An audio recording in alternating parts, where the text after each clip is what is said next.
आग्नेय आणि वायव्य दिशा यांचा विचार करणार आहोत.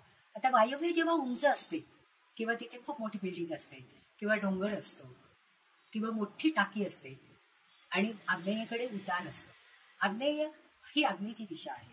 मग या उतारावर जर उतार जास्त असेल, खोल खड्डा असेल, ड्रेनेजची टाकी असेल, तर अशा वेळेस त्या घरामध्ये राहणाऱ्या किंवा त्या भूखंडामध्ये राहणाऱ्या लोकांना व्यसनाधीनता ही जास्त प्रमाणात येते. त्या घरामध्ये सतत कलह राहतो, सगळ्यांची डोकी तापलेली राहतात आणि फटाफट बोललं जातं. आयुष्यामध्ये यश हे दुरापास्त होतं. यश नाही मिळालं की ऑटोमॅटिक पैसा नाही मिळत आणि पैसा नाही मिळाला की कलह वाढतो, की ज्याच्यामुळे त्याचा दुरुपयोग जास्तीत जास्त केला जातो. म्हणजे व्यसनाधीनतेच्या आहारी जाणारी तरुण पिढी अशा घरांमध्ये आपल्याला पाहायला मिळते.